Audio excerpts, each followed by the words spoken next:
Yo, what's poppin'? It's your boy EJ, aka Sir Evangeline Joseph, aka The Bully, aka Mr. Petty. And it's your boy Wayne Womatic Beats, aka Coach Williams. Come on, man. Aka Educator of the Year. Come on, man. And full-time podcaster. Hey, full time. But like we always say, It ain't never about us. never about us, because we got a Super special guest. in the building. First country artist. Lee County's finest. As he said, second white guy on Free Gems. He manifested it, y'all. We're breaking boundaries here, guys. Come on, man. We got BB Palmer in the building. Come on, man. BB Palmer. Oh, man, thank y'all. How you doing, bro? I'm doing great, man. Blessed to be here. Thank y'all. Man, again, bro, thank you for coming through, bro. I know you're a very, very busy man. How we like to start off our show, I know I said Lee County's finest, but for the listeners out there, where are you from? Okay, so, in this lifetime, I was born in Mobile, Alabama. Okay. And I grew up on the west side of Mobile Bay, around a place called Dolphin Island Parkway down there on the coast. So I'm a little bit of an amphibious creature. I grew up on the water down there, so that's where I'm from.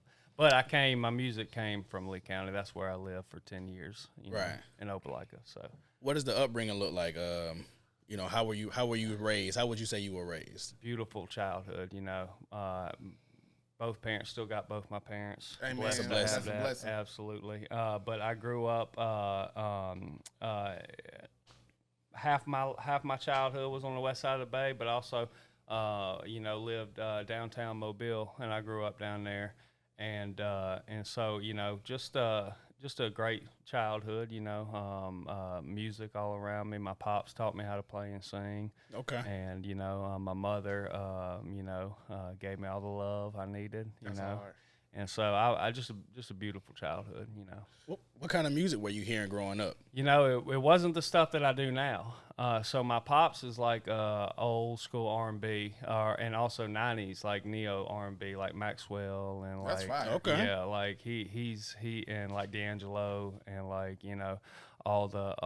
let's see who else, like Babyface, like all that stuff, Tony Tone or something like that. But they also, listen to like Al Green and like the Stack stuff, like Otis Redding, and but he also listened to like the bands in the '70s, like the Southwestern bands like America. Okay. And my mother. Hey, I like America. Beautiful band, man. Yeah.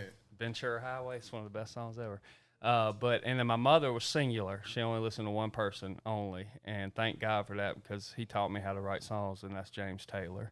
Wow. Yeah. And so James Taylor was what my mom listened to, and my dad loves James Taylor too, and that's what we bond over to this day.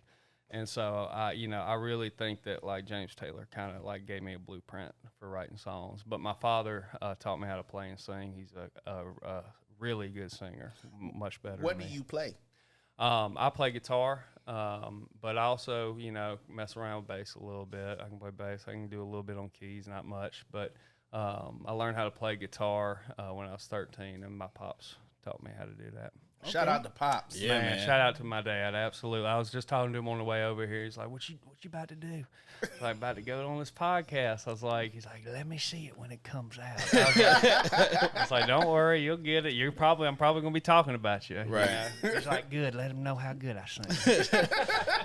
Talk about that, man, because everybody's not fortunate that does music, not fortunate to have people who's musically inclined in their family, right, that they can kind of use as a sounding board. But For sure. talk about how that's been instrumental in your journey and as a musician. It's been crucial, like my taste in music, how I play, how I sing was all shown to me by my father.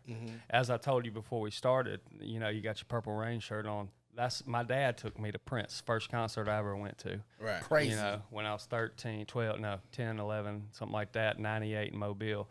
Like he just has, that is our music is our bond. Right. Like that is what what essentially binds us together.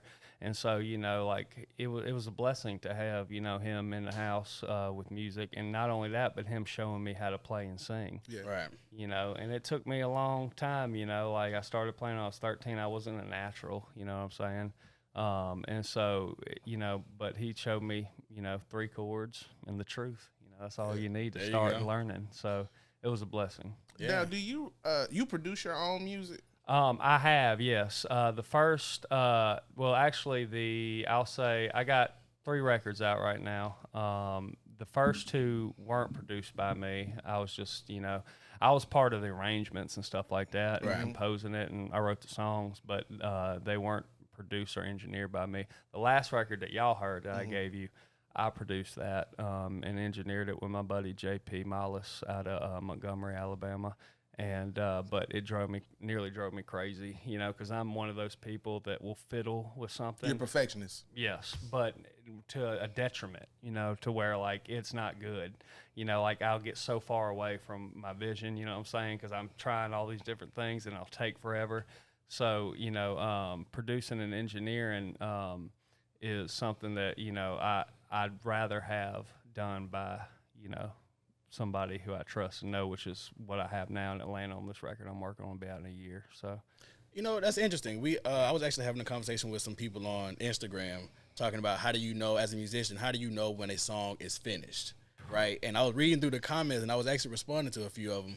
Not that I'm an expert or anything, but you know, I'm responding to a few people, and it seems like most people just have the same issue, which is overproducing, right? Or over-mixing, whatever it is that they're doing, and just not knowing when to let go. When to let go. And get out, learning how to get out of your own way. Right. Knowing when something is done, and you know it's done because it feels right. But your mind's saying, oh, what if we tried this? What if we tried this? Yeah. How many unfinished songs would you say you have? Most of my songs are. I was talking to my cousin the other day. He's like, how many songs do you think you've written? I was like, hundreds. I was like, I got hundreds. Like, I was going through my voice notes. And so most of my songs I'll never put out. You know, they're just ideas, you know. But most of them are unfinished for sure. Wow. Yeah. So, it's interesting that you said that you grew up listening to like neo soul and R&B and all of these things, in your music, well, the type of music that you make from the surface level is nowhere near it. But so I was listening to God Consciousness. Yeah. And even Cosmic the Great Cosmic Motion Picture Show. Yeah. And there's a switch in the beat. Yeah. And it's like very soulful. Yeah. Was that it? Was that what's the word I'm looking for? Did you do that purposely? You know, I didn't do that purposely, but I just let it come naturally, you know, and that's what I'm kind of getting in touch now. Like now that I've done, like my first 2 records were really like hardcore, like honky tonk country records, you know, and I love that music. I found that music when I was in my 20s. You know, I found out on my own and fell in love with it, and so you know, those 2 were hardcore like that. But now, like the last record and this next one, I'm starting to like rediscover my roots, what I listened to growing up. Right. You know what I'm saying? I'm starting to like, you know, like open up and broaden my be more intentional. Yeah, be more intentional, open my taste up, my influences up, and not be afraid to, you know, because country to me is very boxed in, limited. You know what I'm saying? And I want to blow that bitch open. You know what I'm saying? Like I like to, you know, like that's why I brought in, you know, Indian instruments, Vedic instruments like the sitar on the last record and stuff. Because it's like, man, the possibilities of combining, you know, tastefully, like, you know, choosing from different genres and combining it with, you know, what I love, which is country music, you know, is limitless. Right. I do want to talk about the last record a bit. You got a lot of pushback for that album cover. Yeah, I did. And, you know? and people were not feeling it in the comment section, man. Yeah, a lot of people got offended by it. What exactly were they offended by, and how did you take that criticism? Well, I don't look at comments or anything like that, really. I just have heard that people say, oh, yeah, people commented on there, you know, saying you're disrespecting their religion. That's not it at all. I embraced Vedic culture. I learned pranayama. I learned, asanas. I learned I could bless this whole place right now in ancient Sanskrit. I learned the language. I studied. So it wasn't raga. just something that you just up and did. It's still part of my life. Yeah. Right. I still do my meditations and my readings from Vedic, culture and all that. It wasn't like that. The record cover was basically a combination of East and West. Right. So you see the dude floating, forearms. That's a tribute, shout out to Vishnu, Right. and Shiva and the great holy trinity of the Vedic gods. But at the same time, it represents Western culture with the gun, with the pot leaf. Not saying that's strictly Western, but we like to smoke our weed over here, and I do too. So I was bringing both those worlds together, Right. and some people got highly offended by that, which is fine. People, I can't control what people think. I don't really care what they think either way. That's their thought and that's their opinion. Yeah. I respect whatever they think about it. What you think is what you think, and hey, man. But would to it each be their own. art if it wasn't talked about? That's what I'm saying. Yeah. And it's all subjective. It's all subjective, right? And so, I took it in stride. Listen, I've been doing this since I was 15, playing bars and all that. I mean, I have the thickest of skin, when it comes to that. As an artist, it's important to not let what other people think about you and your work slow you down or keep you from creating what you want to create. Mm-hmm. Yeah. Okay, you said that you was 15. Well, take us back to when you was 13 and you was that little boy playing on the teenager playing on the guitar. Right. Well, learning how to play the guitar. Right. What was the first song that you played? It's a good story right here. There's a song called Secret Agent Man, and it's got this lick called down. Y'all probably know it if you heard it. But I heard my dad playing that, and I was like, that's, he had played guitar all since I was growing up, but that's the first time I was like, ooh. It's like, I want to learn how to do that. So I asked him how to teach me, and he'll tell you to this day. He's like, and then I taught you, and then for about a month and a half, I just heard you up there in your room, and all of a sudden you got it one day, and you ran down the stairs. And I remember I was like pumped. I was like, Dad, listen. I was like, Right. and I had it, and since then it was like, it just took off from there. Yeah. That was the first song though. You spoke about having the toughest of skin, right? Because you were playing in bars, right? And you said you started doing that at 15, 16. At 15, 16. Do you remember what your first experience performing was? Absolutely, at Julie's Mardi Gras bar. How did that go? It was great. It was my high school band, so it was me and my buddies, and Okay. we were just playing covers, like all the hit songs that white people like, like like Summer '69 and Yeah. stuff like that. Had my first real 6-string, stuff like that. But it was great. Those are records everyone loved, by the way. They do, but you know what I mean. Like, you know what I'm saying. I'm not just saying that. Some songs are just undeniable. It works across. It works. It don't matter who's the genre listening to it, or right? like anything like that. Sorry, white people. Didn't mean to do you like that. But yeah, that gig was like, I was like, I got a taste of the stage, Right. And then I got hooked on that. Got that bug. Got that bug. I was like, man, I want to. This is what I want to do. Right. And so yeah, that was my first experience playing. Hush up, sirens. So you're in the band, you're rocking the stage. Yep. So was there ever a time that you got booed? Yeah, for sure. Absolutely. I remember, many times. And How did that make you feel in the beginning? really bad at first. Imagine, I'm a young teenager, and people were saying, boo, next, And so, but it didn't stop me, you know what I'm saying? Like, and that's how I built my tough skin, Right. by just keep going no matter what, people are doing. But yeah, I definitely gotten booed. Sure. Talk about that first show where you felt like, man, I absolutely killed that. Like, what show do you remember where you like, I can make this a career? Oh man, that's a great question. Let me think about that. That's a great question.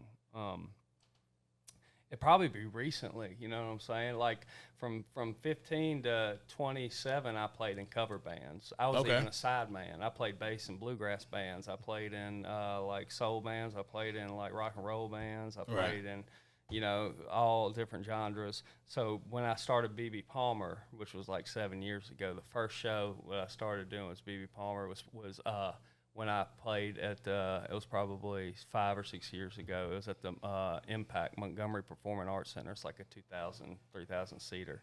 Wow. And we Oh my God. yeah, and we opened up for a band called St. Paul and the Broken Bones, and I remember going out there and just crushing it, and people loved it. You know, like our merch line was long. Robert, were you there? Yeah, my boy Robert was there that night. He can tell you, but the merch line was like just as long as the headlining band. Like when I got done playing And this is you performing as BB Palmer. as BB Palmer. Yeah. And Wow. it What was that decision like to say, okay, I'm about to rebrand myself and I'm going by BB Palmer? Yeah, that was pretty natural because I'd been in cover bands. I'd never put any music out before that. You know what I'm saying? I just did 10 years of learning my craft, learning how to work a stage, learning how to work an audience. So when it came to BB Palmer, it was pretty natural. It was just like, all right, you know, I'm going to do this. I'm going to take, you know, this format to start with. Right. The music that I've been listening to the past, you know, 5-10 years, country music. You know, I want to do that, and I want to put a band together. So that was pretty easy. Okay, so you were the opening act. So how many songs did you perform that night? I think it was like a 30-minute or 45-minute set, so maybe like 10 songs. 10 songs, 2,000. 2,000, 3,000 people, yeah. Jeez, were you nervous? Hell yeah, I was nervous. Was it at the time, was that like the biggest crowd that Yeah, you, for sure. before that? So what was the average crowd that you guys would play for? Not much, maybe like 100 to 200. And see, that's Left. still kind of That's a still a staggering lot. jump. Yeah. Yeah, it's But a from big 200 jump. to 2,000 is a staggering jump. Yeah, it's a big jump, you know. But it, you know, after the first song, I got all the jitters out of me. Yeah. You know. What does that pregame routine look like for BB, man? Like okay, you know, because you're hyping yourself up, getting ready to get on the stage. What does that routine look like for you? For me, you know, for that show, I wasn't drinking then. I'd stopped drinking. So I probably, got my mind right. You know, I think I smoked a little bit of a joint. There you go. You know, I sat there in the dressing rooms by myself. You know, get a little quiet, a little peace, and then I just walked out on stage and played. 2,000. Yeah. 2,000. That's ridiculous, bro. Like you said, a lot of the people. jump from like 100 to 2,000. It was big. Man. Yeah. So was that something that was happening consistently after that? You know, no, it wasn't. The next night we played a bar and there was like 20 people there. Talk about that, because And that's the roller coaster, you know, of playing. Especially when you're grinding and you know when you're obscure and you're trying to get your name out there, you might get a great opportunity, and the next week you're playing to the bartender. You know what I'm saying? Like, and so I've done shows where I'm playing to just the bartender. I've done shows where I'm playing to a handful of people, and all the way up to, you know, I think I did more than 2,000. I think, you know, I can't remember. I've done some festivals that have been pretty bigger. But you know, that's kind of how it goes. Yeah. Is like this. There's a festival in Alabama that you've been like a regular performing act on, right? 280 Boogie, right? Yeah. So that's my sanctuary, man. Y'all did y'all's research. Come on, man, just a little bit. Shout out to my Pros. coworker. You know who you are. You know who you are, the great man. Y'all are sharp, man. Let me tell y'all that. Yeah, that's my favorite place to play in Alabama, Standard Deluxe. And 280 Boogie, we got to do the 2016 one. And since then we've played. I played there probably once a year, and now I sell it out. You know, if I go there, You like headline, like they come to see you. Yeah, like I can, like not the outside stage, but like there's another stage that's like, you know, like a kind of listening room almost. But now, like, you know, like if Scott calls me and we put a show together, then, you know, it only takes like a few weeks and it's sold out. So. And how many people we're talking? Not much because this is a listening room, so Yeah. maybe like 100, you know, something like that. That's still impressive. Sellout is a sellout. But a sellout's a sellout, right? And but I have played the outside stage, and when that's going on, it's like, you know, 500 to 1,000 people out there, you know, out in the yard. So, you know, I've played out there, not headlining, but, you know, like the 280 Boogie, like that's the outdoor stage. So, you know, like, you know, I've done the outdoor and the listening room there, and it's my favorite place to play in Alabama. That's fire, bro. For sure. That's so hard. When my coworker, when he showed me, because I told him we met you. Right. And that's the first thing that he pulled up online. He was like, man, he's a pretty big deal. He said that? Yeah, I ain't lying. I wouldn't just be saying it. Who is this guy? I need him around to float my ego a little bit. He knew who you were. What was his name? Grayson. Grayson. Shout out, Grayson. Thank you. What I would like to know is what was that first studio session like? That's man. Y'all's questions are great. So the first time I ever went to record. Yeah, first time you ever went to record, like. Okay, this is pre BB Palmer, so this is like probably 4 years before I started BB Palmer. I was in a band. It was my first original band called Chronic Blues. And we were like, yeah, it's pretty dope, man. Yeah. And so we were like a heavy, like psychedelic rock and roll band, kind of a little bit of soul. Funny story is I didn't, you know, I blew my voice out singing in that band because I used to sing more. I used to sing a lot different than I do now, but like I did a couple shows, 3 shows in a row with that band. And blew my voice out. I was like bleeding afterwards, so I had to like change. Wow. Yeah, like I was coughing up blood. I had to change my, you know, Style. all that stuff. But anyways, going back to first recording studio was with them. It was in it was in Columbus actually. It was in an Action Shed trailer. What? Yeah, a guy named Larry Rose, who's like been a musician. Producer engineer here for 40 plus years. We got hooked up with him and we went in this little Action Shed trailer and he was smoking in it and it was like, you know, couldn't see anything because the smoke was everywhere. Probably hot as hell. Yeah, and that was my first taste of a real studio and I realized how difficult it was to actually go and play your stuff in the studio because it's a microscope, you know what I'm saying? So you think you sound good, you know, while you're just playing live, but then you go in the studio and you lay it down and you're like, man, this is harder than I thought it'd be. Yeah. You know what I mean? So that was almost like a puzzle. It's like a puzzle, right? And then you learn something each time you go in the studio. And since then, I've been, you know, I've been in 7 or 8 studios, and you know, done. You know, I've learned a lot more. I'm sorry. Go ahead. What was that first studio session as BB Palmer? That's a good one. Oh, that's a really good one. Well, the first one was actually we had a false start. We had raised all this money, and we went to record in this old church around Noonan, and it just wasn't clicking. You know what I'm saying? Right. I just didn't like it. I didn't like it, and it wasn't the engineer, the producer's fault or nothing. It was just me. You know, I had just come off from Chronic Blues, and I hadn't quite got, you know, where I wanted to be with BB Palmer. So we scrapped all that. 6 months later, we went up to Nashville and recorded at the Bomb Shelter, and it's an all analog studio in Nashville, and that was a beautiful experience.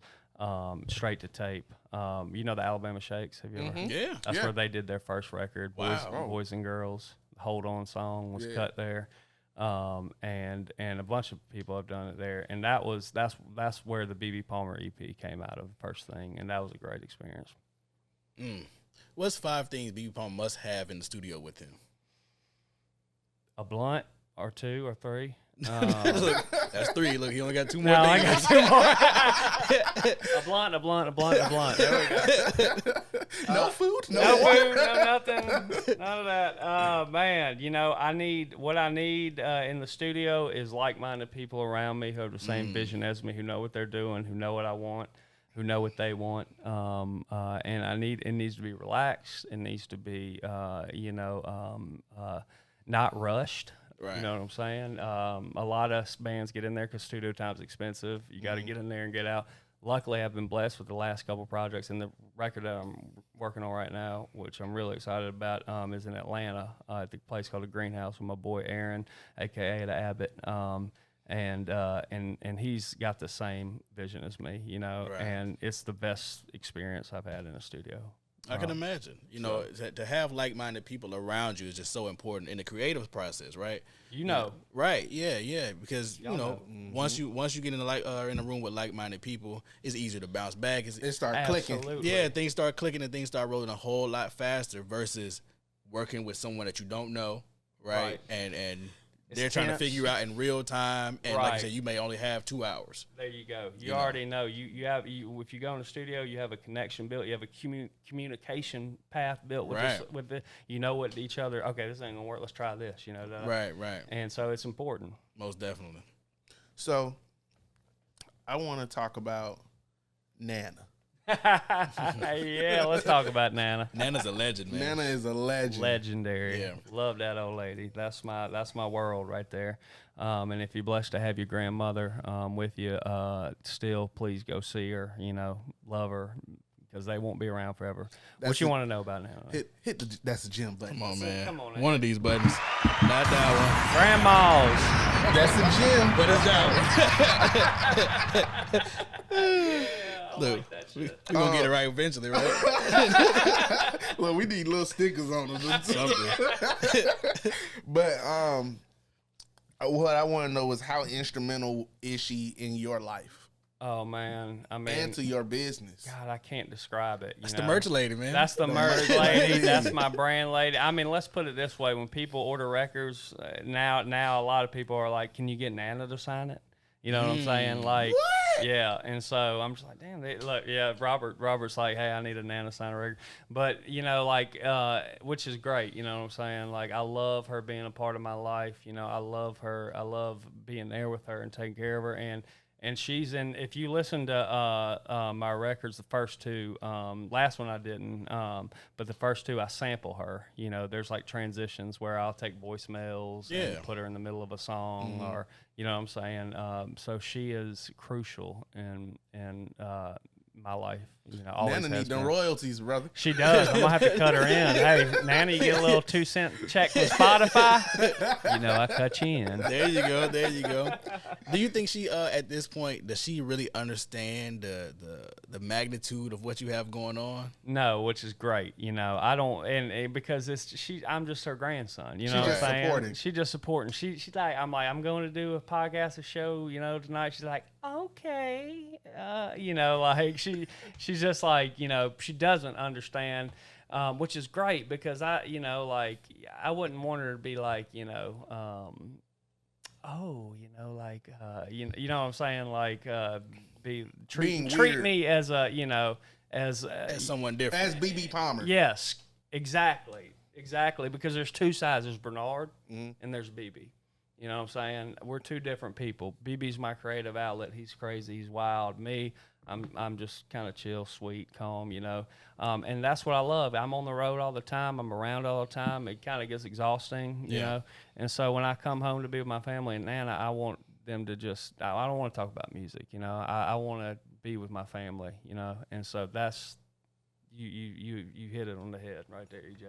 That's a beautiful contrast, man, just to be able to have your family involved. Yeah, man. You know, even if like when you're around, we don't talk about music. Right. Is that a boundary that you have to set from the beginning? No, everybody knows. They don't really, none of my family really cares about my music, really, like, except for my father, you know what I'm saying? Like, it's like, you know, what I'm doing on a day-to-day basis. Right. I mean, sure, they're like, yeah, you know, are you still doing that music thing? You know, when I go see my aunts and uncles and stuff, you know what I mean? Like, yeah, I'm still doing it. That was your father that did the cigarette trick? Yeah. That's a bad man right there. That's a bad boy. That's a bad man. Shout out to Terry Lee. I ain't never seen no shit like that in my life. I know. That's Did you wild. see it? No, I haven't. I'll show it to you later. Gotta show him the video. He basically puts a cigarette in his mouth and goes, and it pops in his mouth. And that's it flies crazy. Up. Crazy as shit. I watched that video like 8 times in a row, and I'm still not sure how he did I can't either. Like I told you, I replied to you. I was like, I don't know either, man. I've been trying to learn for years. That's nuts, man. But man, yeah, that's my pops. I think it's so dope that, like he said, it's one thing to have support. Right. You know what I'm saying? A lot of people, when we get into these creative spaces, not saying that I don't have support, but I'm just speaking for creators in general. Sure. When we decide that we want to get into these creative spaces, one, our family don't understand. Right. Right. Two, they've never seen it before. Right. Right. Three, you know, because they don't understand, they hate it. Correct. You know what I'm saying? They may look at you like, yo, there ain't no money in that. You need to find a job. What are you doing? Like, why are you wasting your time on that? Correct. You know, so for your family to be on the opposite end of that and supporting you straight from the jump, teaching you how to play, Blessing. you know, pressing shirts, Right. just doing whatever. And she's she's a older woman. 89. 89. Wow. Doesn't seem like it, does it? 89. Full of life. Full of life. Outwork me in the yard all day. She'll be out there. I'll be like, all right, I'm tired. She's like, no, we got to finish this. You know, I'm like, It's 102 degrees now. yeah. She's in her pajamas. Like, she got like cloth pajamas. She gets straight up and goes out to the garden. And she's got a mirror. She works miracle. But you're right though. Like, I've been blessed to have a support system around me that also doesn't treat me like I'm a commodity, you know. Right. So, what's something from your childhood that you took for granted? That you took for granted, and you know, as now that you're an adult, you like, damn.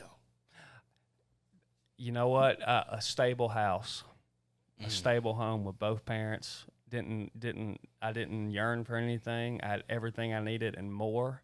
And I knew this at an early age because I went to an all-black school growing up. And when I went to Lioncoff Elementary down in Mobile, Alabama, and you know, and I was, you know, one of, you know, 5 white kids in there, and the rest, you know, we're all black. So I would go to their houses, you know, and hang out with them, and I would see, you know, and some have beautiful houses, don't get me wrong, but you know, I would see the difference, you know what I'm saying? And some you know wouldn't have both their parents, and that goes for all children. You know what I'm saying, of any color, any race, any background. You know, it's 50-50. I feel like, you know, half maybe don't have their parents, half do. But that's what I kind of noticed that from the beginning. You realize as an adult, but as an adult, you're an anomaly. I'm an anomaly.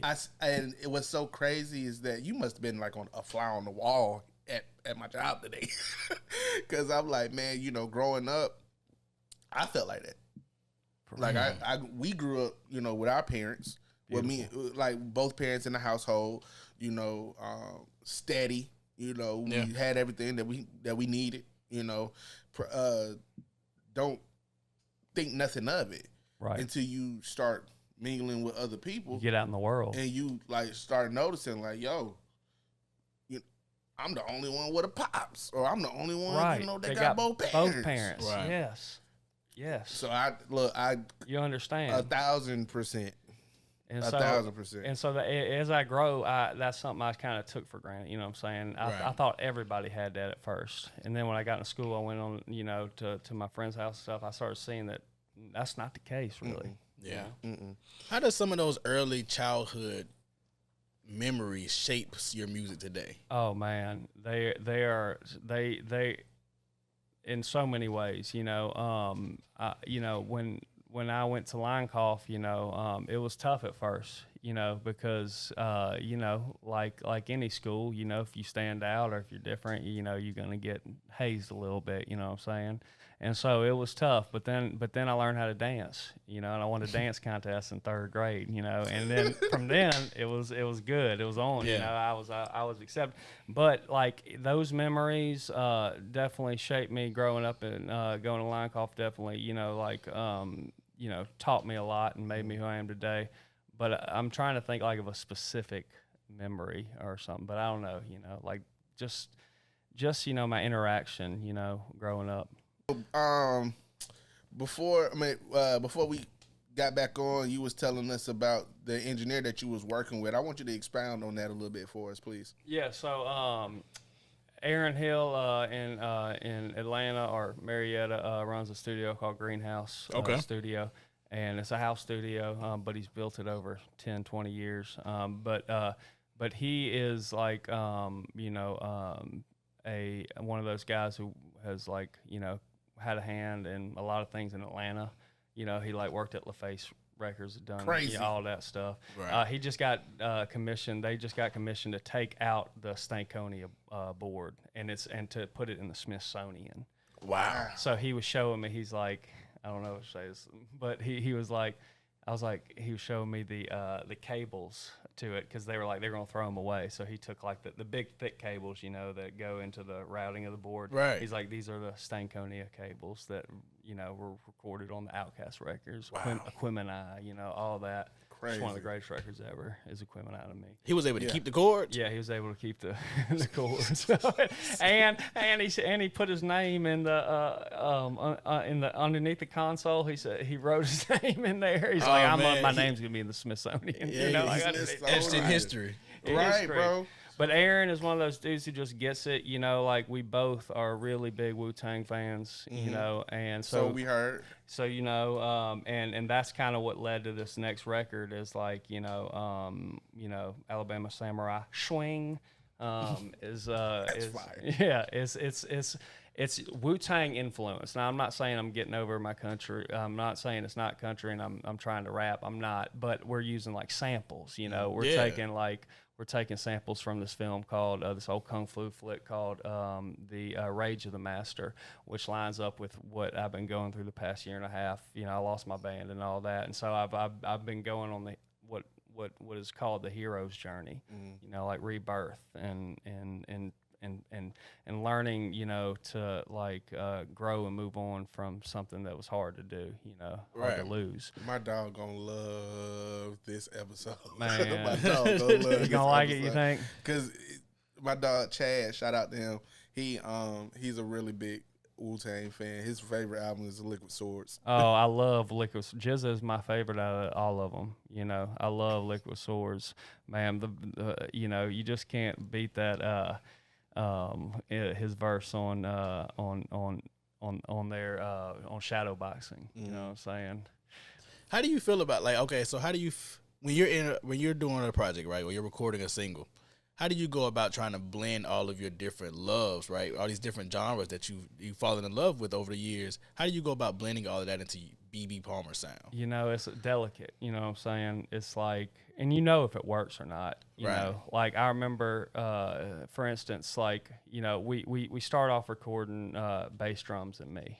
You know what I'm saying? So we get the live feel of the bass and the drums, and then we stack on top of that. Right. But when I go about recording different influences, we have to do it right. It's got to sound right. It's got to feel right. It's got to pay homage to that culture. It's got to blend naturally. And I remember I was like we had just got the sample board loaded up with all the kung fu flick samples, and we were like, all right, here we go. We're about to place a sample in here and see if it works. And I remember, I'll show y'all when we get done, but I remember like him playing it, and then the samples came in. I was like, you know what I mean? I was like, it worked. You know what I'm saying? And that's the same thing with Krishna Country. I was like, it took me 3-4 years to record that record because Vedic instruments like the sitar and the charade, they're tuned differently. It's totally different tuning. So you have to learn how to match it up with standard tuning, which is what we use here. And so I kind of got a lesson in that. And now that taught me, like with any record I do, I take what I learn and take it to the next record, and that taught me like kind of how to delicately but properly blend the influences that are outside of my genre. Talk to me about a sample that you wanted to use but couldn't find a way for it to blend. Yeah.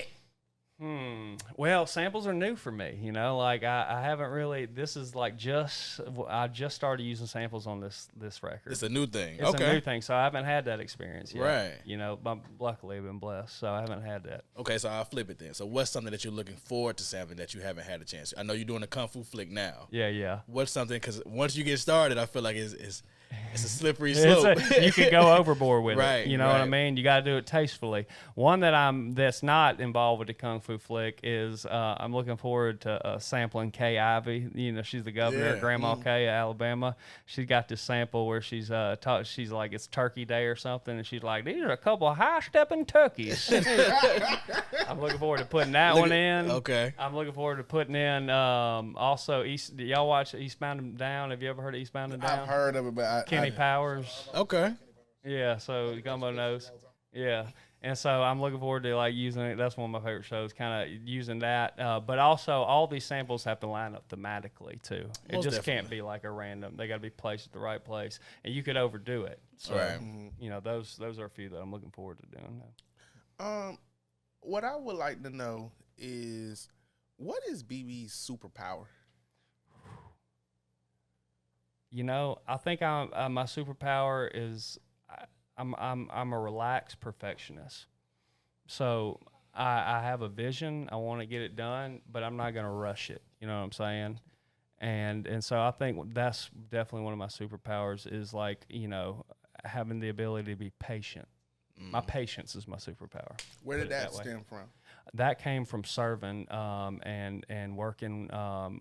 You know, I'd always, in my family, I'm always waiting on everybody, which I love to do, you know, like, you know, I love to take care of people. Before I, you know, I just recently went to do music full time, but before that I had a job as a live-in caretaker for a man with cerebral palsy. So he was chair bound. And so, you know, I lived with him and we became incredibly close. Shout out to Kyle. He lives in Florida now, but he taught me so much and grew my patience, you know, because, you know, like I'm waking up, I'm putting them in the shower, I'm feeding them, I'm bathing them, you know what I'm saying? And that just like really made me understand that like if music were to stop or not happen, I could go be a caretaker. You know, and then I got certified to do hospice visits, so I go play for the old ladies dying, you know, in the hospice. Not the old lady throwing them old draws at you. Yeah, you know, some of them do. You know, Thank you, old draw. You know, it's interesting. I like that you said your superpower would be patience. Patience, yeah. And you know, me and EJ has talked a lot about the recent project, right? And that'll be a great way to explain it. It's patient 3-4 excellence. years. 3 or 4 years, 5 songs. But Patient it excellence. sounds like it. Yeah. Like sonically, bro. Thank you. It sounds like you took your Thank time. you. You Yeah. know, and it comes on so incredible. Like, and who you said mixed it again? I want to give them a shot. You said JP Mollis JP. and Wade Allen and Opelika, who mixed Lee County's finest. So both of them. Clap it up to them guys. Shout out to Short JP and claps. Wade. Short claps, because BB still had to go in there and do his thing. Yeah, but you shout know. out to you guys. Absolutely. But you know, it sounds so patient, and it comes on, Thank you, brother. and it comes on like a movie. Thank you. Cinematic. Yes, That's what we talked about. Yeah. it comes on like a movie, man. And from every song. Sometimes when I listen to country music, I listen to a little bit of everything. Sure. I don't listen to a whole lot of country. Sure. I'm not gonna lie to anybody, but I do listen to it from time to time.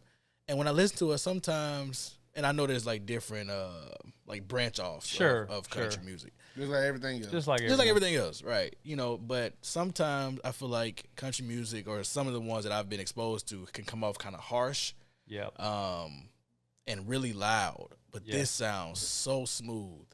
And Thank you, brother. the way you come on and the way you start to sing on these records can only really be described as patient. So I think you definitely are an embodiment of that superpower. I feel like sometimes when we ask that question, we kind of just get like some off the wall answer, and we don't really see it translate all the time. Right. But I'm able to definitely place that right on this last project. It sounds patient. Thank you, Will. Thank you, man. You have one feature on the album. Mm-hmm. Taylor Hutchinson? Honeycut. I'm sorry. Sorry, Taylor. Yeah. How did that come about? So me and Taylor worked together for Taylor gonna whoop your ass. yeah. I'm gonna see it. They're gonna be like, Hutchison. Yeah, so that's so that's that she was a part of my band and I was a part of her band because when I started BB Palmer, I started with a guy named Josh Bucky McKenzie, great guitar player. Okay. Was there, through, the first three records. All the guitar you hear on that record and stuff playing is him. But he ended up marrying Taylor, met her at one of BB Palmer shows, and ended up marrying her. And she's an artist in her own right. She's doing really big things right now. And so when that happened, I asked Josh, I was like, you think Taylor would want to like come sing harmonies and play percussion? And he's like, absolutely. And so she joined the band, and this was like 3 or 4 years ago. And then we got to a point where, like we were doing her and me in one band. There's 5 people. And then, so I would play bass on her set. And then the guy who played lead guitar, or slide guitar, Tyler Treadwell, would play bass on my set. We would do musical chairs. Yeah. And so for a year we did that, where we would do shows like, if we had a co-bill show, we would do musical chairs, with the same band. But I got to the point where like she was getting shows, I was getting shows, and so we had to split. So about a year ago, we went our separate ways. How is it being selfless like that? Because music, a lot of different artists, they may have like huge egos, and you said that you were getting shows just like she was getting shows, and you could have easily led with pride or led with ego. I did. Damn. I got wrapped up in that. Okay. Yeah. Okay. Like, this is a gym. I was pissed. Like I was mad that I was having to play bass. I wasn't the front man anymore. It got to the point where we were doing like a lot of her shows and not a lot of mine. You know what I'm saying? And so I did, and I became something I hated. I didn't like that in myself. That wasn't me. But my ego got in the way. You know what I'm saying? Like it and now I'm learning like that, looking back on it, I'm like, man, I did some things I wasn't proud of. You know what I'm saying? Yeah. I appreciate the vulnerability, man. Right, you definitely could have took that and not spoke on it. But it's a real thing that I feel like a lot of musicians go through. For sure. Right.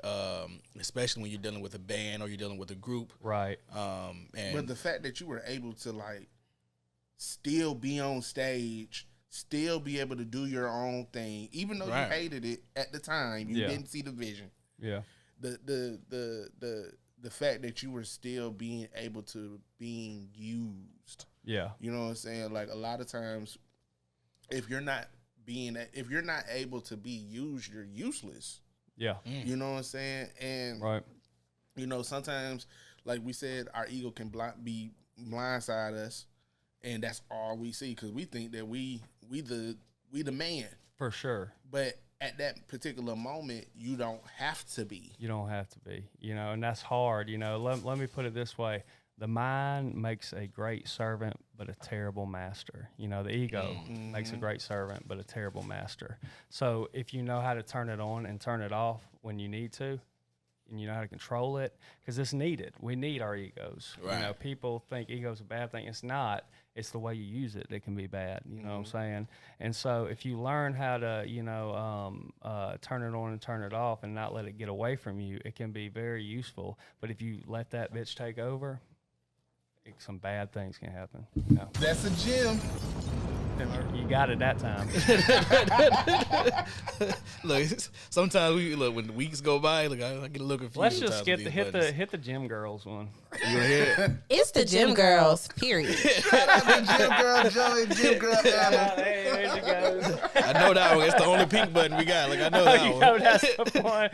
Man, that reminds me of the Kanye's workout tape. Oh yeah. Yeah. I know we just went through that one. But, just like we got the ups, how we talked about like the 2000 crowd and killing it, and you putting out these projects. We also got the downs. So what I want to know is, what's one mistake in music you wish you could have changed? That's a good question. One mistake that I wish I could have changed, like as a person or as an artist or like both. You know, I wish I could have changed how I acted through you know our breakup with my band and all that. I wish I could have changed that. You know, for sure. That's definitely. But other than that, I don't really have many regrets. You know, when it comes to that, but you know that's one of them for sure. Do you feel like it was needed? Maybe not. Maybe, it was right, because I think sometimes for growth. Right. You know, an experience is the greatest teacher. So you going through that and having that moment, even though it may not be your greatest moment, you now are able to look at that hindsight and say, I know that I never want to do this again. Correct. It's a lesson. Right. You know, because that could have very well happened. You're very successful now, but let's just say you are. We Bro, look at you that way. You've been on many tours. Well, I have. I just like to make a little more money doing it. and that's fine. So I mean, you know, and everybody's definition of success is for sure. Different. It's not monetarily based, right. But thank you. I appreciate that. Right. But you know, let's say you were getting paid. Let's put a number out there. $10K a show. $10K a show, right? And let's say you had that moment on that stage. You know, that would have been a lot more detrimental. And not to downplay the band are who they are and they're talented and they have their own careers as well. For sure. But if that would have happened later on in your career, you could have possibly seen everything taken away from you. Correct. Could have ruined it. You always want to make those mistakes when, you know, you talking with small money. Yes, before you get up to handling big money. Yep. That's true. Before you get up to, you know, a point in your career where you can really take care of yourself. You want to. That's a gym. That's a gym. There you go. There you go. That's a gym. What's the band name? What's the band name that you were a part of? Well, we went by our individual names. So, BB Palmer, Taylor Honeycutt. So I was a bass player for Taylor. That's a fire last name. I ain't gonna lie to you. I'm so sorry, Tayller, that I messed up your name. Yeah, shout out to you. Right. Shout out to you, Taylor, and you keep on achieving and aspiring to do great things. Yeah, she's doing fine without me. So. Earlier, we talked about festivals. Describe that feeling when you played your first festival. Man, my first festival was actually Big Spring Jam up in Huntsville before I started. Shout out Huntsville. My dad's side of the family is from Huntsville. Man, well, listen, shout out to your dad's side of the family. Before I move on. But that was like the first big festival I was on. Like we went on like 3 acts before Earth, Wind and Fire. What the fuck? Yeah. And that was before BB Palmer. That was like the end days of Chronic Blues. And so like, you know, it was big stage. Not that many people because it was early in the afternoon. But, you know, it was just cool to be on a stage. That's the biggest stage I'd been on at that point, you know. And it was cool to see that and then, you know, see the catering backstage and then see like Earth, Wind and Fire walk up to the stage, you know, seeing you had to be backstage and like 50 feet away, but you could still see them. Yeah. And Alan Jackson played that festival. A bunch of, you know, a Big Spring Jam was a pretty big festival. It's no longer a festival, but I think we played the last one maybe. Wow. Yeah. Talk to me about that, being able to see legends like that, right? These guys have, because at this point they're obviously, you know, legacy acts. For sure. Right. So at this point, you know, you're watching people who've made it and then some on this stage. Yes. Talk to me about seeing that in real time up close. It was super cool. I'll tell you a quick story about Earth, Wind and Fire that night. They walked up. I can't remember all their names, but the dude who's got like, you know, the longer hair, one of the essential ones. I mean, he was like, you know, kind of backstage, like walking, kind of like, oh, yeah. Oh. And then when the time got go on stage, he transformed. He was loose. He was moving. I was like, oh my God, the power of music. You know, you saw it, and then they, you know, they're playing all their hits, you know, and just killing it. You know, I mean, it was super cool to see like that side of a legend. Right. You know, it's like somebody you see who's like, you know, just like any other human backstage. He's, you know, older, going through pains. Yeah. But then he gets on stage, and it just power of music. You know what I'm saying? And it got to be super dope to be able to see like, this is where I would want to be. Yes. You know, at his age. Yes. You know, I'm not sure whether or not you want to play music for the rest of your life. I don't think I do, but but at that age, you know, like I would be blessed to have the opportunity to do it. You know, like they don't have to play shows, you know, but they do. And if I'm still loving music and enjoying it when I'm older, then I'm gonna play music as long as I enjoy it. Do you feel like you have a shelf life already? No, I don't feel like I have a shelf life. I just would, you know, I've toured so hard the past, you know, 10 years that I could see myself like, and I've done it because I've had to make money. And it's it's not very much, you know what I'm saying? Like, you know, I have, you know, scraped by. You know, I've had to, you know, be in living situations I didn't want to. I think to me would be one of my goals is to have just a little piece of land and a little house. I never owned my own house, never had any of that. So like success wise, you know, I am happy with what I put out. Totally happy. I'm not worried about my music, you know. But to me, you know, it would be nice to have, you know, a little place to my own. Right. When did you realize that this could be like a business? Because I know you earlier you had made mention the merch and then, you know, tour and being in bands. So I'm sure you're getting paid. It might not be much as you say, but you're getting paid. Yeah. When did this become like a career choice for you? Probably when I started BB Palmer, you know, I was like, all right, if I'm going to do this, then I got to go all in, you know what I'm saying? And, you know, I've always had to like pick up side jobs through that era and through those years. But the past couple of years I've been blessed to not have that. Of course, I live with Nana. So, you know, I don't have to worry about, you know, like that side of it right now at least, which has been a blessing for sure. And I'm always on the road too. So when I decided to move to Demopolis, I was like, I don't need a place of my own because I'm not even there, you know. And then when I am there, I want to be with her. So, what were we asking? When was this like that transition? When I started BB Palmer. Yeah, I'd say after we put the first record out in 2016, I was like, I think I could pursue this as a living. Yeah. You've been, like you said, you've been touring really hard for the last couple of years or so. What is your favorite state to hit? Oh, that's a good question too. You know, man, I really like Texas. You know, I like Texas. Houston? I'm playing in Houston in a month. I do like Houston, but Austin probably is one of my favorite places to play. Also like Tulsa, Oklahoma. Okay. They just really appreciate my music out there. You know, Alabama's for the birds when it comes to venues and music. Like they're just people not all people, but for the most part, I mean, it's hard to sell out a show in Alabama if you haven't been there before. I mean, there's like national acts who sell out every show, and then they'll come play like Alabama, and they'll sell half their tickets. You know what I'm saying? So like, I go outside of that because I'm like, you know, if I'm appreciated in these different states, I'm gonna go there. What was that like though? Yeah. Because like so, especially,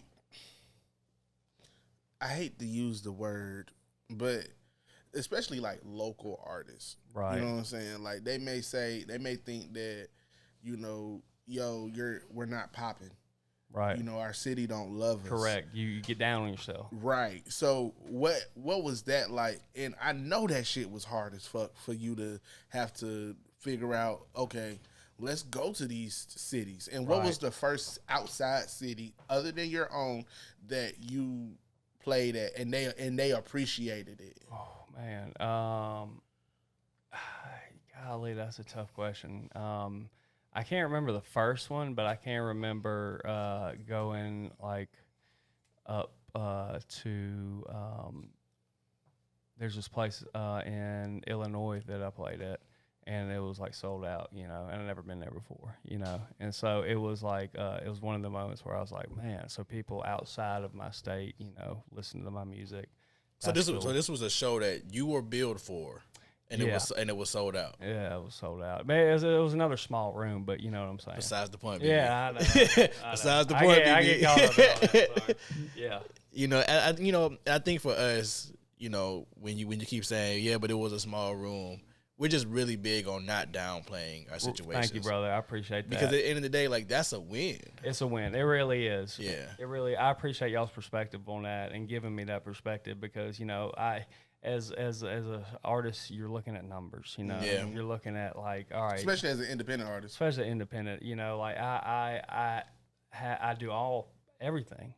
Myself. Like pretty much. I have some people help me out every now and then, but I do all of it: booking, marketing, merch, songs, studios, lining up this, that, you know what I'm saying? So you don't have a manager? I don't because, and I have had managers and I have been with agencies in the past, but they, they haven't done anything, for me. So it's like, it's that old saying, if you want something done right, do it yourself.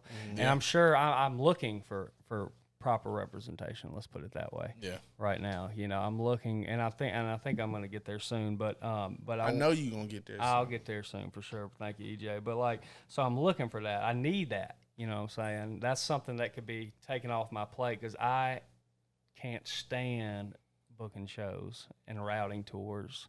It's just I don't like doing it. Yeah. Talk to me about that. What does that process look like when you're looking to book a show outside of your state?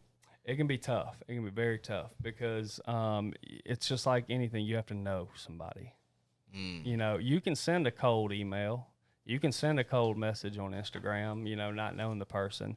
But 9 out of 10 times, you won't get a response back.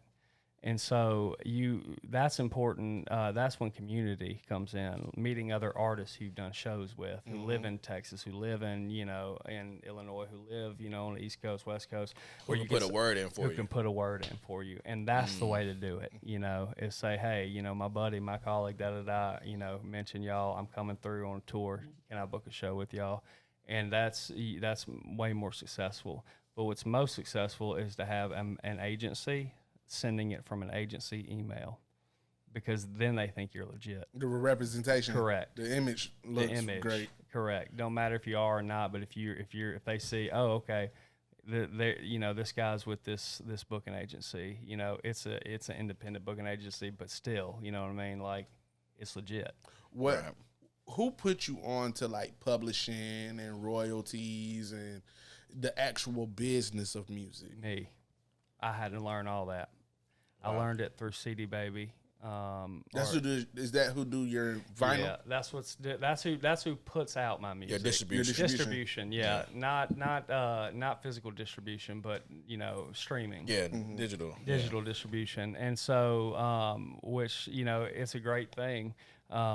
Because artists who have never been able to put out music can go online, pay a small fee, get their music out. There you go. You know what I'm saying? But I looked into that. I read articles about it. I read, I got signed up with ASCAP. I got my songwriter's number, all that. So I taught myself all that. There you go. Hard, man. I kind of want to backtrack a little bit. I know you said your dad is a great singer. Great singer. Great singer, and he plays guitar as well, right? He does. Has he ever put out music as well? No, he's never put out music. Is that something you think he still wants to do at this age? For sure. He's always asking me, when can I get on a track? When can I, You have to do it, man. That's going to blow his mind. I will, and when the time comes, when it's right, I definitely do. One of my goals is to play a big show and bring him out. That will blow his mind. It would make his day because he is a born entertainer. Yeah. I don't really have that natural. I had to learn how to entertain. I learned how to work around. He has it naturally, and so. I will get him on a track one day. He gonna mess around and be like Charles Bradley. come out in his late years. Yeah. And be super successful. Right. Shout out Charles Bradley. Worked with James Brown and all them cats, and then later he found success. And I like that. Who else is like that? Swamp Dogg. If you ever never heard of Swamp Dogg. Check out Swamp Dogg. He's like that too.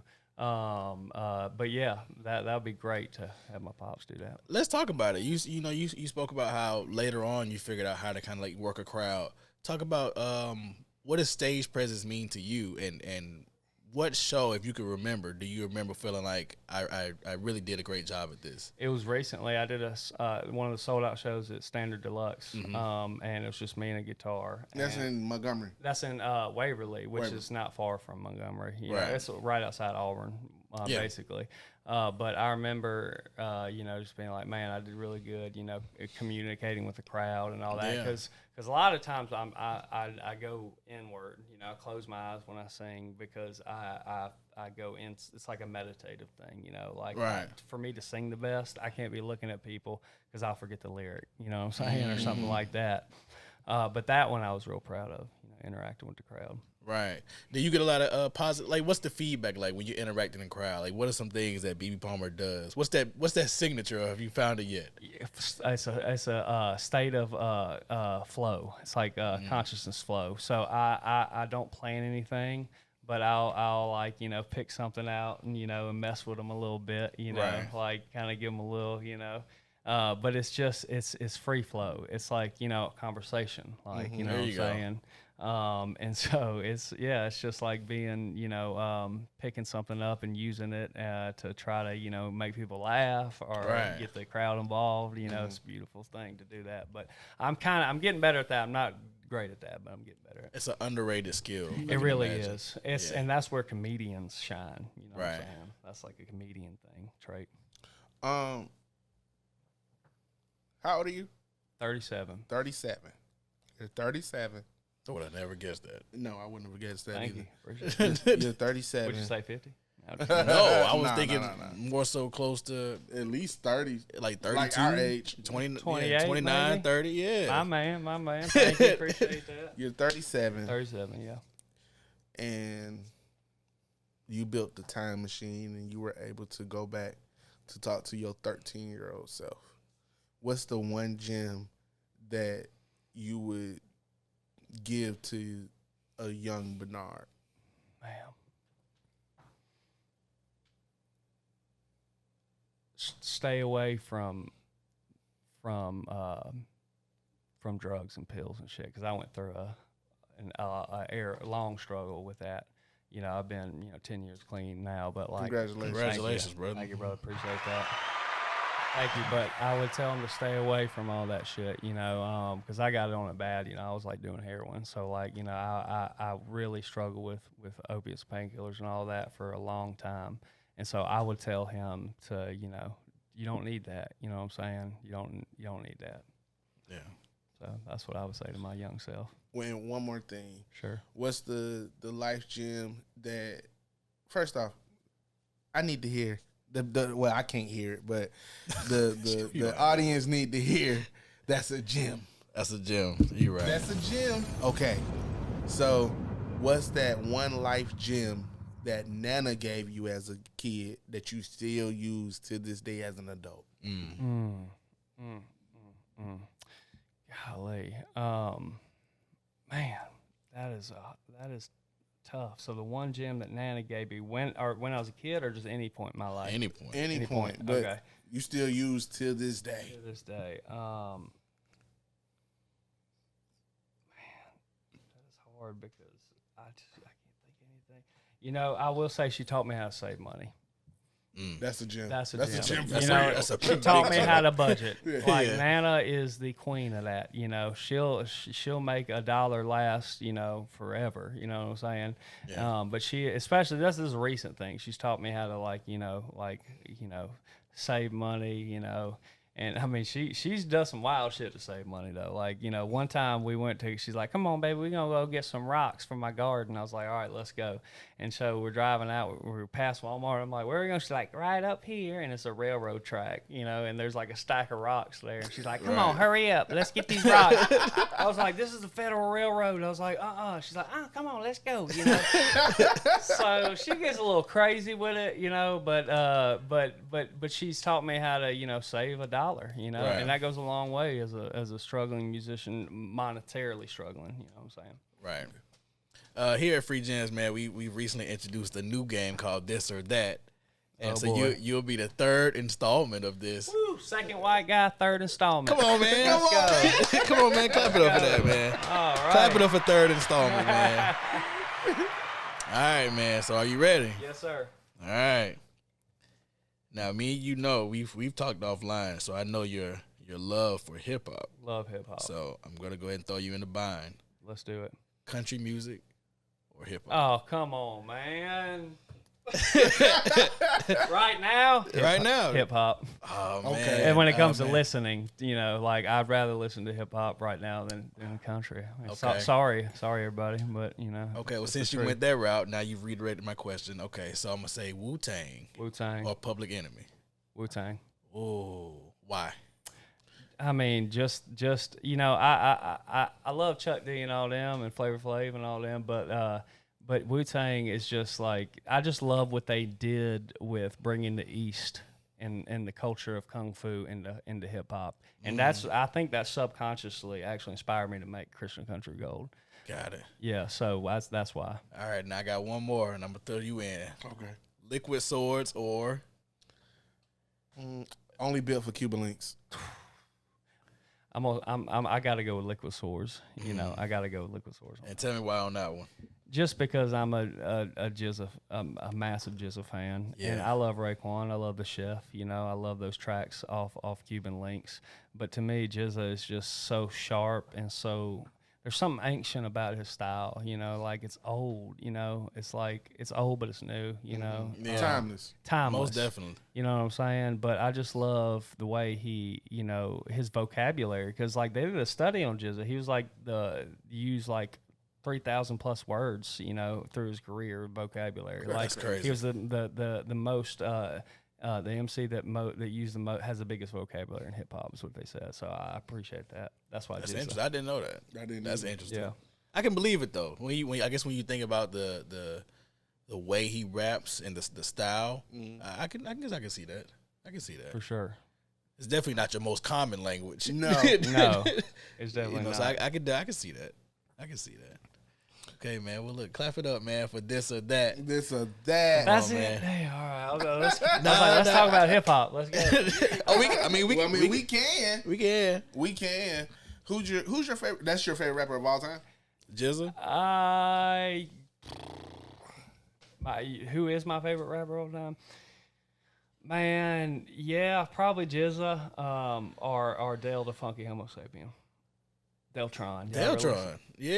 ever listen to Dale? Yeah, for sure. I haven't. I'm not even gonna sit here. And At cap first to you like I wasn't, but I was like, no, Deltron. Deltron 30-30. Definitely, I've heard. Yeah, Yeah, definitely. those two for sure. Okay. Yeah. Are you familiar with Griselda?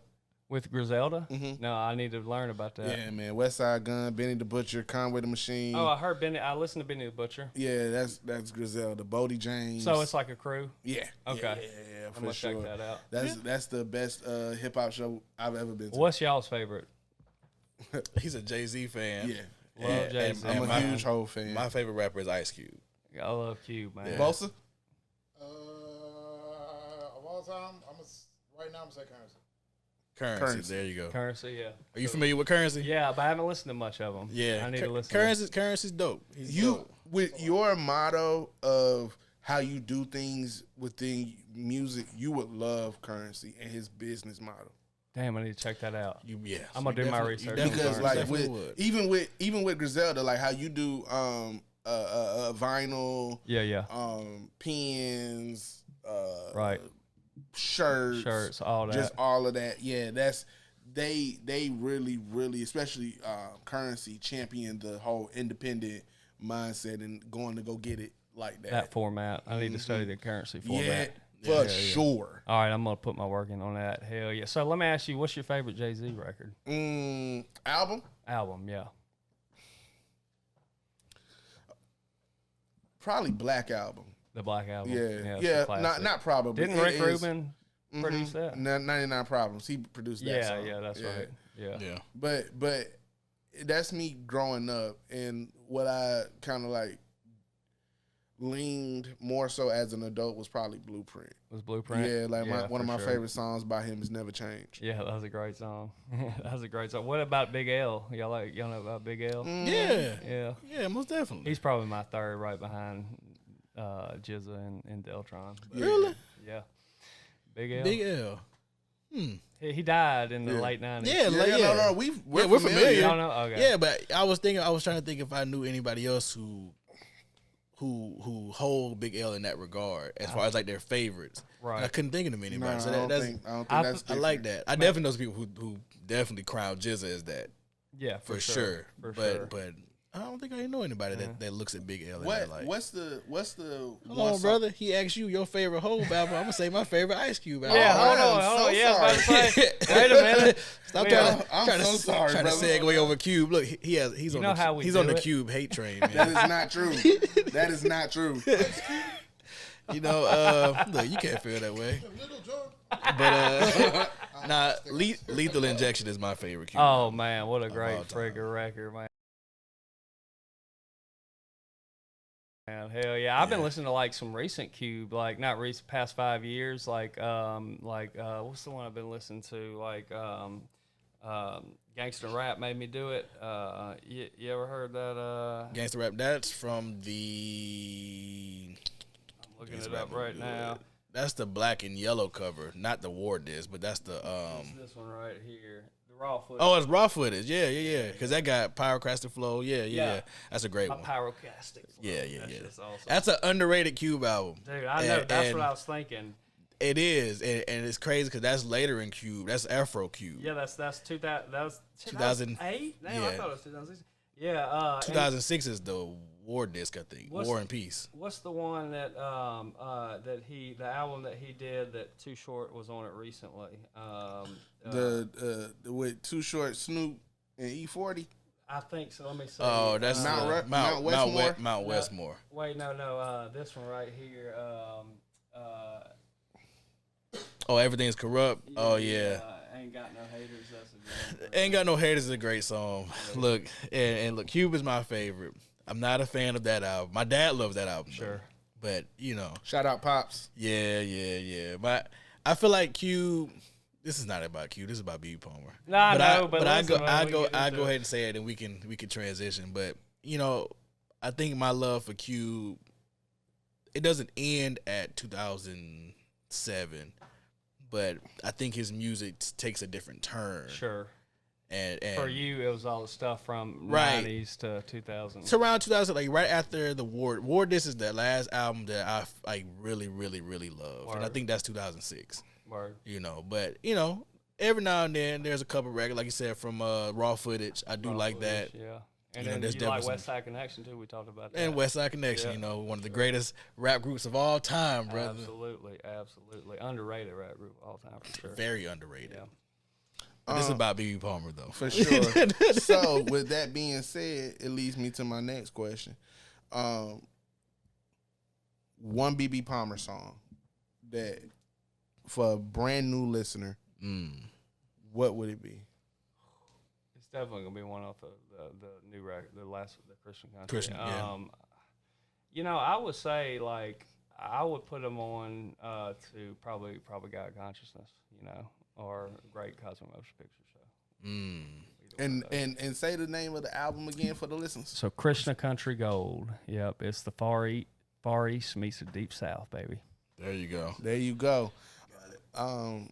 Is there any questions that did you have anything else? Brother, no. Is there any questions that you would like to ask us? Yeah, when did y'all start this podcast? 2020. 2020, yep. 2020. He sent me a text message. Is that how asking me- y'all met? No. Or y'all known each other from way back? We all went to high school together. Well, Oh, man, y'all grew up together? we went to high school together. That's cool. Right. But I met him in middle school, right here in Columbus, Georgia. And we knew each other, but we didn't really hang out in the same I see. circles. Yeah, I know what you you know, mean. but we definitely knew who each other were. And even in high school, you know, we knew each other, but we weren't really hanging around in the same circles. Same thing with Bo. Right. Same. same Well, with Bo's Bo. a little bit older than us. Bo graduated 2 years before we did. 2010. 2010. 3 So years y'all before are we did. y'all are 2007. 13. 13. Third. I was thinking. Okay, other way. Yeah, 2013. Yeah, we're youngins, brother. Yeah, we You all know. are still. aren't There we? you For go. sure. Yeah. There you go. If you're alive, you're young. Yeah. Because a human lifetime ain't shit. You know. Yeah. It's like that. Boy, Man, just like that. So y'all started 2020. Yep. Man, that's beautiful. So when y'all do episodes, I just got one more question. Bro, you can ask as many questions you want to, bro. How often y'all put episodes out? Like, what is it? Just like when So- y'all find the right person, or y'all do it on a timeline? So it just depends. Like we typically schedule weeks out in advance. Right. You've been on a schedule for quite some time now. So this episode is being recorded on a Monday. It'll be out on Wednesday. 2 days? 2 days, brother. Holy that's the quickest turnaround time of any podcast. Yeah, 2 days. Now we used to do that I've done. a long time ago when we first started. We were doing 2 episodes a day. 2 episodes a day. Well, not a day, 2 episodes a week, and we would drop one on Tuesday and one on Thursday. And y'all got No, that's still not right, brother. Yes, We were doubling up on episodes. That's what I'm saying. We would record on Thursday. But we would record 2 episodes. I just said that. Oh, maybe you did say that. Maybe I just misunderstood. We would record on Thursday, and we would record 2 episodes, Right. and then the following week it'll be 2. We would drop on Tuesday And then drop on on Thursday. Damn, man, y'all's quality is so high. You know, when I look at y'all's episodes and stuff, I'm impressed with y'all's quality, y'all's clips too. Y'all really good at y'all's clips. Thank you, brother. Which is what in the podcast game, which is I heard is essential. Yeah. Definitely. is finding a gym. Yeah, Hey. there you go, man. Is that what That's Bosa the does? gym. Bosa, he puts Bosa, out you the find the long, clips? He puts out, he's the long. You edit all this? Yes, sir.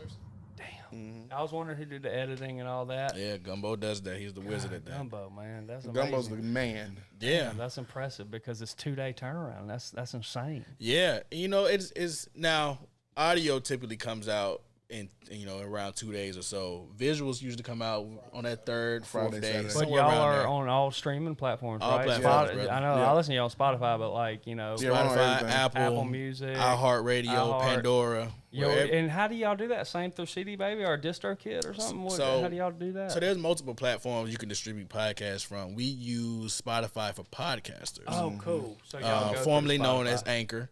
Oh, yeah. Right, but there's a couple different ones out there that you can go through, all for around the same price point. Spotify podcast is actually free. Yeah. At the moment, Really? I do have I have an itch that they're gonna start charging for this really Knock on wood. soon. Definitely. Man, that's crazy because like it's not free to. You can't like upload. You can't put your songs on Spotify for free, right? Which is why I feel like it's gonna switch soon. Yeah, you're right. I think it's gonna switch soon. Knowing those cheap bastards. Yeah, I think podcasting is just still in that weird space where people really don't know how to profit from it yet. Right. Which it's is why one they're of- probably not charging for it. And it's one of those things. It's oversaturated. It's oversaturated It's like now. everybody for sure. and their mama has a podcast. Yeah, but When- that's just like music though. well, same thing with When music. you open up the platforms to a CD Baby or to a DistroKid, DistroKid yeah. or United Masters, Anybody can do it. you gave Lander. access to anybody who Which is has a good $9.99 to whatever premium price they may be offering an opportunity to put your music out. Which is a good thing, also a bad thing. You know what I'm saying? There you It's go. good that people who have never been able to put music out can, Yep. but there's a lot of people who put music out shouldn't be putting music out. Right. You know what I'm saying? Right. Well, and like I said, that's all subjective as well. But with podcasts, it's the same thing. Same thing And with as long as podcasts. you have these free avenues, you lead the possibility of it being oversaturated. Yeah, for sure. But Absolutely. yeah, man. It's like SoundCloud. Right. There you go. Same thing. It's like SoundCloud, But look at all, look at there's a whole movement with the SoundCloud rappers and all And that there's stuff. always been a movement with SoundCloud. And and I think that movement is gonna happen soon for podcasting. Man, I hope so. And I hope y'all are right at the top. Thank you, Thank brother. you. Thank you. You And know, I know y'all receive will that. if y'all keep working at it. I'm gonna spread y'all far and wide. I already do. I appreciate Thank it, you. man. I You appreciate see it. the merch. Yeah, man. And And this dope shirt. can we just Only $100. Send it to them. Venmo, PayPal, whatever. Great price. thank you, brother. Yeah. We definitely appreciate it, man. And and that's just as simple as that. You don't have to do that, brother. No, you don't. You Yeah, can't. but I believe in y'all, and I love y'all. For what y'all do. Thank you, Y'all bro. are pure. And likewise. And let me tell you, brother. because there's not a lot of pure. Like there's a lot of people, putting on what I'm saying, that Yep. don't have good intentions. Yeah. And you can tell, and like I said, I haven't done many podcasts. Y'all are my fourth or fifth, but you can tell when it's just like, get them in, get them out. Like, all right, yeah, this is for me.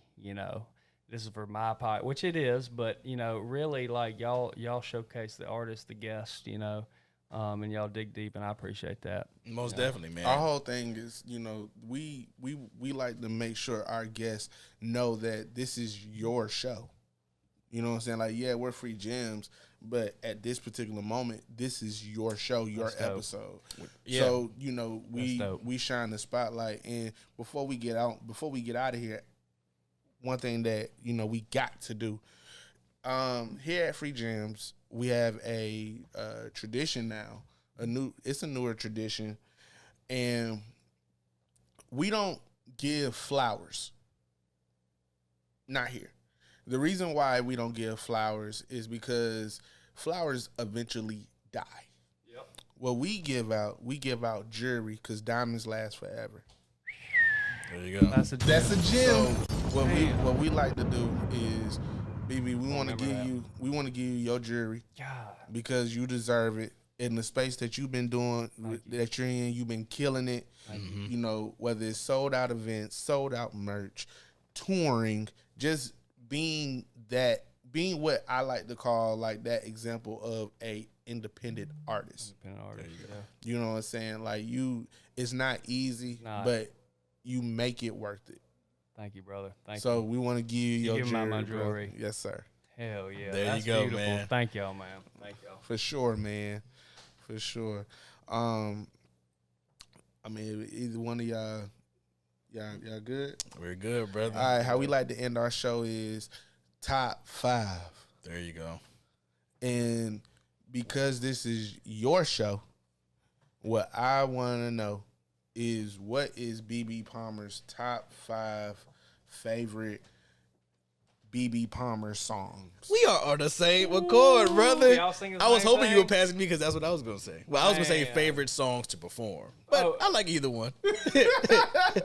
Yeah, because they're different. Favorite one, but let's go with the ones that are on wax or on out on Right. Streaming platform. Yeah, let's go with studio songs.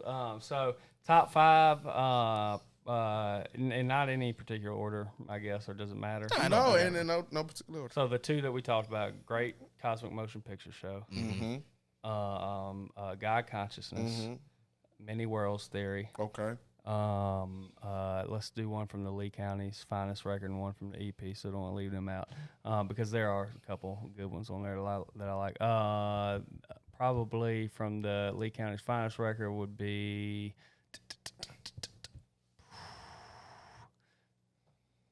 Outro Song. Okay. Okay. On what album? That's on Lee County's finest. Okay. Got it. And then from the EP, Space Texas. So Space Texas. yeah, Space Texas, and that's Nana sampled on that track. So Great Cosmic Motion Picture Show, God Consciousness, Outro Song, Many Worlds Theory, and Space Texas, top 5. There you go, There man. you have it. And just like that, BB Palmer, ladies and gentlemen. Clap it up for BB Palmer, man. Thank y'all for having me. Thank you so much. And that concludes another great episode, classic episode of Free Gen Podcast.